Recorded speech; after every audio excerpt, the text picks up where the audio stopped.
Do you feel Has when Tyson inflicted maximum damage on Frazier? responsibility not just to win your fights, but also to entertain? Absolutely. I don't think I saw this, did I? In general, I think their main objective is to I make see the this? audience go home and let them know they had witnessed something that was incredibly special.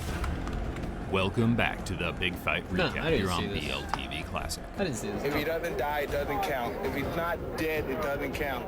On today's video, we look Jesus. back at the night a Right? prime-ready Iron Mike took on the son of a heavyweight boxing legend. Sounds like a With fun my guy to pop go in my against. corner, I don't see any way that I can lose. Something about this occasion made Tyson extremely enraged, exasperated, and eager to close the show as quickly as possible. Let's take a look.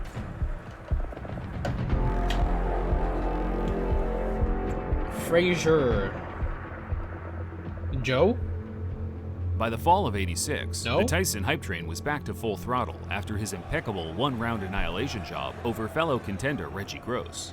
That it's very difficult with a kid who throws hydrogen bombs to get him experience. To this point, Hydrogen Team Tyson bombs. was still matching their prodigy relatively True, lightly, true, despite every boxing fan, including Mike himself, convinced he had the tools to mix it up with the current champions in the heavyweight division. I'm starting to think that you're unstoppable. Do you feel that you're the best heavyweight in the world, that you can step in with anybody right now? I mean, he was pretty crazy. Fighter in the world right now. Man, it was crazy. Watching a fighter as brilliant as Mike Tyson being steered away from a title shot was frustrating for the boxing community.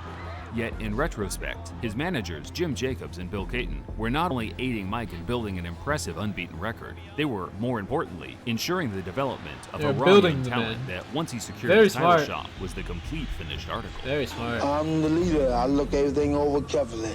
Oh, this is Joe Then I send Frazier. him in to do the job.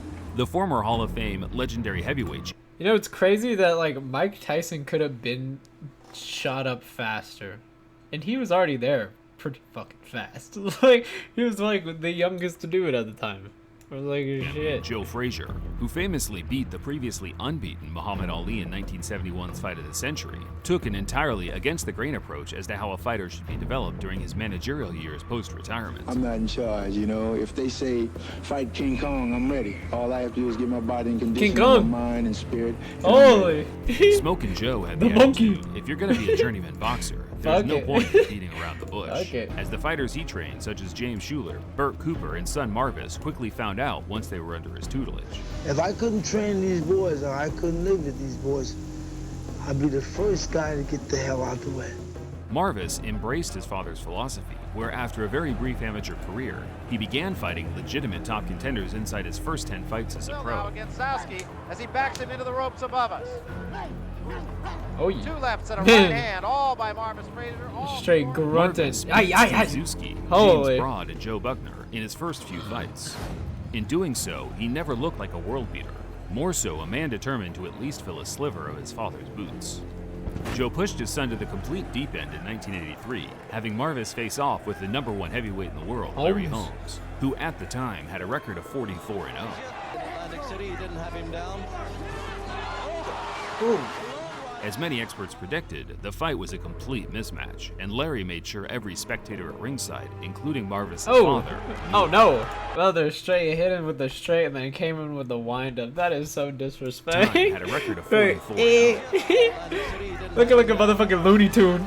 Oh, As many goodness. experts predicted, the fight was a complete Jesus. mismatch, and Larry made sure every spectator at ringside, including Marvis' father, Motherfucking Looney Tune.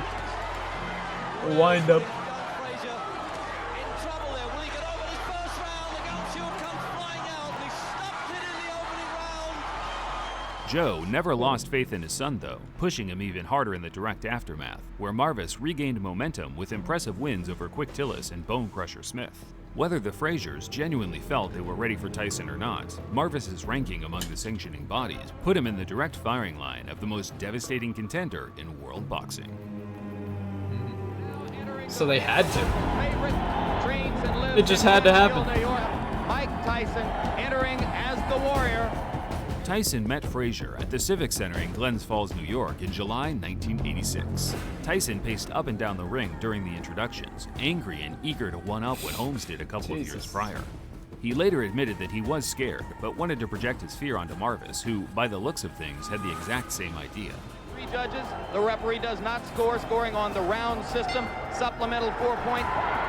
scoring system if the rounds wind up even. Straight throwing bombs Three-knockdown immediately. rule is in effect.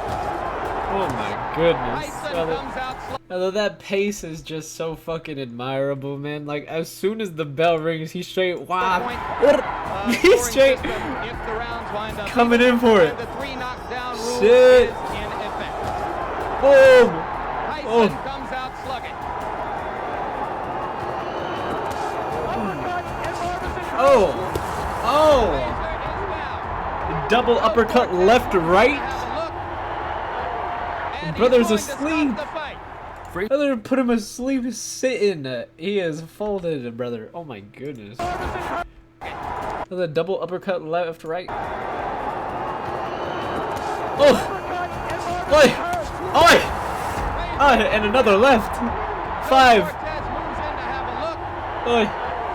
And he's going to stop Oi! the fight. Frazier became Jesus, look at that face. Good Googie. Look at the Mikey. Oi!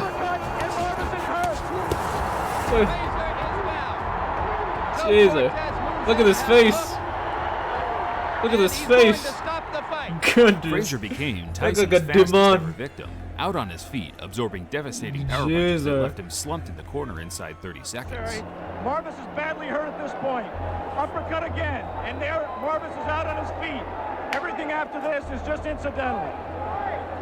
Jesus. It took a while for Tyson to calm down, pumped up after his, on paper, best win to date. But once he did, he sent a chilling message to the current champions. And I came out and I was confident. I came out, I knew the fight. I felt it deep in my heart I was going to stop him in the first round. In your mind, if your managers Jim Jacobs and Bill Caton and your trainer Kevin Rooney came to you and said, Mike, we think you're ready for a title shot tomorrow.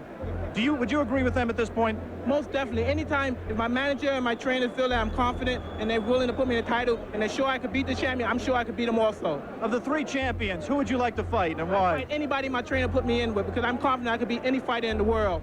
With only 21 fights to his name, That man Marvis believes Frazier that hung shit. up the gloves for good, proud of what he achieved That man in such a short believes amount of that shit. time. I'd personally never blame Joe for Marvis's He'll back career it up. trajectory. He'll On back it paper, up. it looks naive, but the truth is he had unconditional love for his son, and I think both were just living a bit of a delusion regarding his potential. Marvis has kept a low profile since retirement, but in this interview from a few years ago, he admits that trying to follow in his father's Kinda footsteps reminds me of was the always Chavez gonna be Jr. a near impossible task. It feels to stand in the shadow of Joe Frazier, and to me, I always thought I was. When it comes to like a lot of fields, it always feels the worst for boxing when this shit happens. Because sometimes you'll have like scenarios and stories where kids try to chase and maybe not outdo, but be on like the level of what their parents achieved or some shit. And that shit is always like a... Yeah, man, that shit's fucking... It's interesting. Like, sometimes it just happens. Like, if you like the shit you like, and your dad or whatever just happened to be like that, it is what it is. Like, you learn to live with it and deal on. But, like, sometimes people, like, figure out just because, like, they're chasing it just because of, you know, the past. And when that happens, that shit's, like, it feels bad. But especially, like, in some martial arts ass shit. Man, you straight gave your body and shit away, your mind. You're, like, I mean... Yeah, man, this is shit. You're just straight getting beat on, brother. Fuck. Stand in the light because it's a great legacy. It's wild. My father could have been, a drug dealer. He could have been in prison. He could be a bum on the streets on Skid Row. But my dad is smoking Joe Frazier. Right? Well, that was crazy.